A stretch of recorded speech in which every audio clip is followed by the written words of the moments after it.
Kenzo kaweddemu essuubi ly'okuddamu okufuna Rema Namakula likendedde oluvannyuma lwa Hamza Haji bwe yavudde emeka okuba nti no yalangiridde nga bw'atajja kuba nti no munnange agatta ku muyimbi Rema Namakula omukyala omulala oba haki endala. Kaakati nno okusinziira ku Hamza avuddeyo n'agamba nti omukyala gwe yasabanga Allah abeere nti nno amuwa yamufuna era nga n'olwekyo takyasobola kuba nti nno awanka. Rema ye namba emu ate era ye namba 4 okusinziira ku Hamza Ssebunya Haji. Katubirinde tuliba tumujjukiza bwe binaabanga bikyuseemu, naye kati Rema waali essuubi ly'okuba nti nno baddingana ne Eddy Kenzo. Tiimu Eddy Kenzo mupowe. Katubeere nga tukuwa video. Ntwala omukisa guno okwebaza mukyala wange ono, ate nensabira buli musajja ali wano Mungu amuwe omukyala gwawuliriramu emirembe, buli omu amuwe mukwano gwe, because for me she was my missing piece. Era ekyo nkyogera proudly.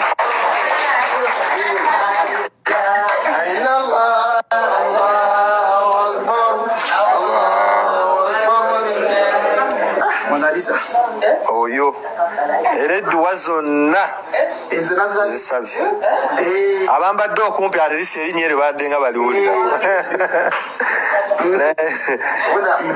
ng'edduwa zonna zensaba nsaba Allah abeere ng'azikkiriza, wabula kye sisabyeko kyakumugattako, ekyo sikisabidde. Wabula nsabye Mungu atuwongere omukwano gwe tulina wakati wange naye, tinanoonya emirembe Allah nampa emirembe nga njijja muki. So ekyo nkimwebaza era musaba abeere nga atutambuza bw'ati.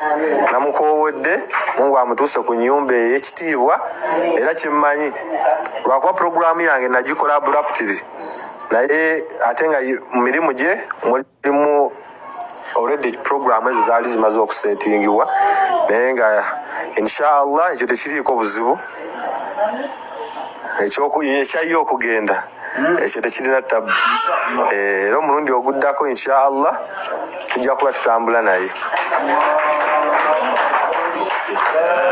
Listi ya bajje bizadde Abayimbi Batabuse.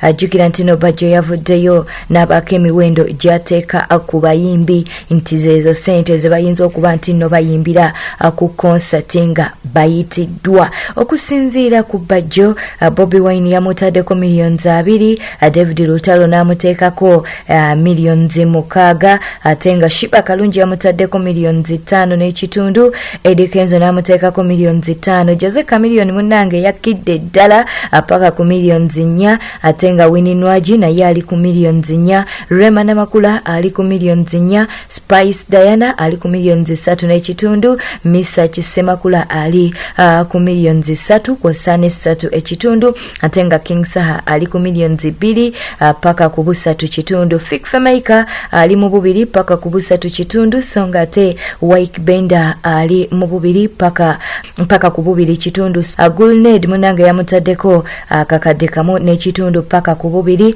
ate nga Zawi ali ku bukadde $2,000 paka ku $4,000. Bebe Cool big size ate nno ye yakidde ddala yamutadde ku $1,000,000 paka ku $1,000,000 Vinka ali mu $2,000,000. Ne tujja ewa Ronald Mayinja, ono nno osobola n'okumufuna ku $20,000 paka ku $40,000, kati woba omulamuliza mu $20,000 paka ku $40,000 tolina kusukka $40,000. Ate we tugendako ku Big Eye munange yali mu $5,000 paka ku $8,000, ekitegeeza nti Big Eye asingira wala Ronald Mayinja. Juliana Kanyomozi ali ku $4,000,000, Catherine Kusasira ali ku $8,000 paka ku kakadde kamu, Godfrey Lutaya ali ku $1,500,000, ate nga Mathias Walukaga ali ku $7,000 paka ku kakadde wakakadde kamu mu emitwalo 2, Irene Namatovu wakakadde kamu, Aruna Mubiru wakakadde kamu, tene tugenda ewa Palaso wa bukadde busatu paka ku busatu kitundu, Fred Sebata wakakadde kamu, Eddy yawe wakakadde kamu, Pastor Wilson Bugembe wa bukadde 2, atenga B2C ababatadde ku bukadde 2. Kenzo asana milioni 7. Ate Palaso asana milioni 3 kitundu. Ate kamilioni asana milioni 5. Ate bebekulu asana milioni 1 kitundu. Taina wadde oluyimba nyege ne TikTok terusobola kutambuza wadde omulema.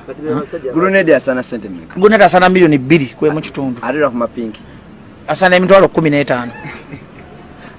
Omuyimbi gwe bayita Shiba omwe 5 ku 6. Rema 5 ku 6. Nuwaji 5 ku 6. 5 ku 4. Ogambye Lutalo asana mmeka? 7. Ekinene nnyo. Lwaki abasinze kuba crowd pool. Lutalo ne Shiba maba benjogedde ba crowd pool. Manyira wula muzeyi Sebata asobola okuyita kaawo ebyo bimbuta mu jabiteekayo. Sebata akuyita kaawo n'atambula tomukubira nangalo. Ne bwalanga ekivulojja. Oluvanyuma lwa list eno okuba nti no yafulumiziddwa, omuyimbi Mr. Semakula avuddeyo n'abako ebigambo munnange byabuulirira era ng'ali ku promoter Bajjo aliko obubaka bwamuwadde. Gambye nti mirundi egisinga ba promoter beefaako bokka ne batayagala kuba nti no basasula abayimbi. Lwaki munnange tubimwogerera katubeere nga tukuwa Mr. Semakula ensonga zino abeere nti no azogerera ddala. Sagala mukuba naye tatwewusizaako Bajjo omulimu gwakola guyimirirawo ku bayimbi. Era juzi naawe namukubira nga mpuli ayogera embwa z'abayimbi. Ezo embwa z'abayimbi ziseera. Zikusera embwa kusaba milioni 15 n'esinika eminyo n'eyimba sidde dakiika 3 n'edduka gwe nekoleka mabanja. Tulimbwa alekeraawo mukwano gwange naye njagala muwabula nnyo kuba muto wange olumu olulimi lumuseererako. Tetulimbwa omusoga akoba nti wabonako embwa evugira. Embwa eri awo neyogera n'okola nayo business. So ekyo tutambulize omulimu mu kwagalana mu kwagala omuntu afune. Kuba nze omu kubasobola okugenda ku show ya Bajjo n'enkola n'entambula nga tampadde ssente. Lwaga embwa z'abayimbi kakati Ssebu naye mbambwa olumbambwa. No, nze kyendowooza abayimbi tebaseera. Tewali ne muyimbi omu babiri kati yalinayo batayagala kwogera oba omu babiri abaali bamusedde kati ayagala akitwalize wamu ngoba oli awo abaali bamusedde amannya aga respecting nga tayagala kwogakola ki. Naye wano otunulira n'olaba okuŋŋaanya abayimbi b'e Uganda ne bajja ne bajjuza olubiri oba ne bajjuza ekisaawe. Gwe n'oba nga ssente z'owadde abayimbi towezezza mitwalo 2 gya $. Naye ate baleeta omuyimbi oba mu Nigeria oba muzungu n'afuna abantu be bamu nga bamuwadde emitwalo 10 egyaki egya $. Kakati bagamba atakuse babe nti leka abagenyi basooke bakole ki basooke balye. Okukuma omuyimbi nagambye dde okupromoting omuyimbi kya bbeeyi. Kyova olaba kireetedde abayimbi abato okuba nti tebakyalina n'abantu babakwatako. Luli twakwatanga ku bayimbi nga bw'olaba ng'ayimba bulungi ng'omukwatako bw'atandika ng'akolera ng'atandika okwetambuza. Naye kati ne bw'oba w'amaanyi n'oyimba oluyimba ne bwe luba lulungi bwe ruti n'otalugoberera terulina gye lulaga. Obadde mulabi mulungi wale kwekumira ku News Park channel.